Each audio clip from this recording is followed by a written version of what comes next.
Assalamualaikum warahmatullahi wabarakatuh. Perkenalkan, nama saya Anissa Purbasari. Di sini saya akan menyampaikan kultum yang berjudul Hikmah yang bisa dipetik dari musibah virus corona ini.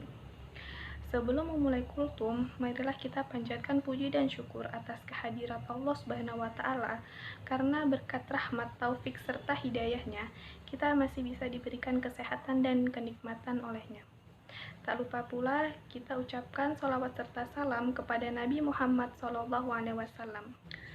Wabah virus corona atau COVID-19 telah meluluhlantahkan kehidupan sosial dan ekonomi seantero negeri.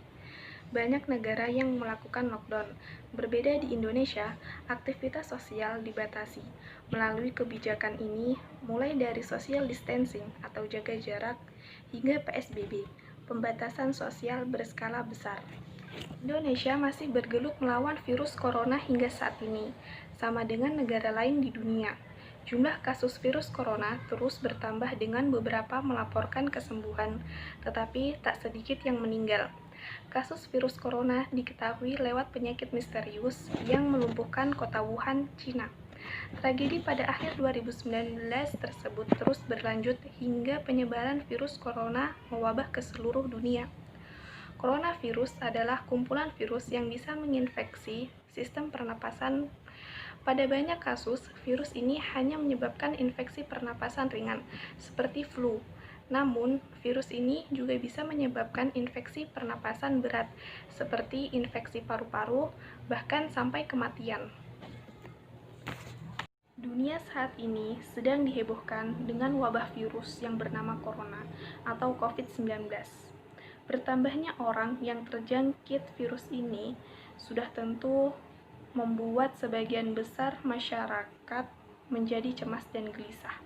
Namun demikian, sebagai umat beragama, COVID-19 ini justru menjadi peluang amal utama, tidak hanya beribadah kepada Allah, tetapi kebaikan terhadap sesama manusia.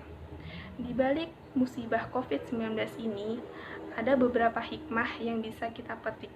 Yang pertama yaitu Allah menegur dan mengingatkan kita bahwa manusia adalah makhluk yang lemah.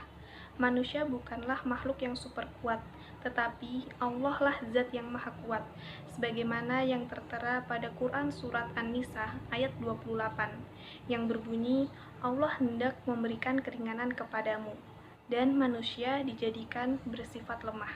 Yang kedua yaitu musibah COVID-19 ini menyadarkan kita bahwa pentingnya menjaga kebersihan dan kesehatan diri di lingkungan, sebagaimana yang tertera pada Quran Surat Al-Baqarah ayat 222 yang berbunyi, sesungguhnya Allah menyukai orang-orang yang bertaubat dan orang-orang yang mensucikan diri.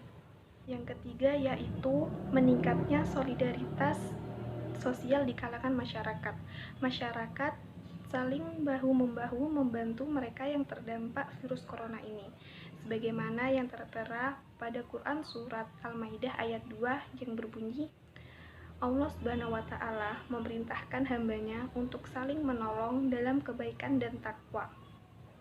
Dan satu hadis yang berbunyi, barang siapa melapangkan seorang mukmin dari satu kesusahan di dunia, maka Allah akan melapangkan salah satu kesusahan di hari kiamat.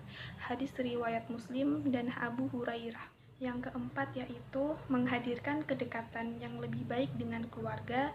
Yang kelima yaitu kualitas air dan udara membaik. Tempat bagi manusia menjalani berbagai macam ujian dan cobaan dari Allah Subhanahu wa taala sebagai yang beriman kepadanya. Kita pun diperintahkan untuk senantiasa bersabar dan bertawakal selama menjalani ujian-ujian tersebut. Karena dengan kesabaran dan tawakal, seluruh ujian atau cobaan dan musibah tersebut bisa dilalui dengan baik, membawa kebaikan dan keberkahan. Pada dasarnya, Allah telah memberi ujian dan cobaan di setiap hambanya sesuai porsinya masing-masing. Ujian dan cobaan diberikan oleh Allah di tiap manusia yang berbeda-beda. Manusia harus menghadapi kesulitan dan tetap tabah dalam menghadapi cobaan dalam mencapai tujuan yang ingin dicapai. Orang yang sabar mencerminkan nilai keimanan yang kuat. Sementara itu, tawakal merupakan pelengkap sifat sejati sabar. Tawakal merupakan memasrahkan seluruh ujian dan cobaan kepada kehendak-Nya. Mari kita bersama menyikapi wabah virus corona ini sebagai ujian keimanan. Juga hadapi dengan bersabar, bertawakal, dan bertaubat kepada Allah Subhanahu wa taala dengan cara memperbanyak beristighfar dan berupaya kembali ke jalan yang diridhoi oleh Allah Subhanahu wa taala. Mari kita bersama menyikapi wabah virus corona ini sebagai ujian keimanan. Juga hadapi dengan bersabar, bertawakal, dan bertaubat kepada Allah Subhanahu wa taala dengan cara memperbanyak beristighfar dan berupaya kembali ke jalan yang diridhoi oleh Allah Subhanahu wa taala. Semoga wabah virus corona ini cepat berlalu tanpa menyisakan luka yang mendalam dan masyarakat bisa menjalankan kehidupannya dengan normal. Dan insya Allah kita bisa menjadi hamba yang selalu sabar dan bersyukur atas segala nikmatnya. Amin ya robbal alamin. Demikianlah kultum yang dapat saya sampaikan, kurang lebihnya saya mohon maaf. Wabillahi taufiq wal hidayah. Wassalamualaikum warahmatullahi wabarakatuh.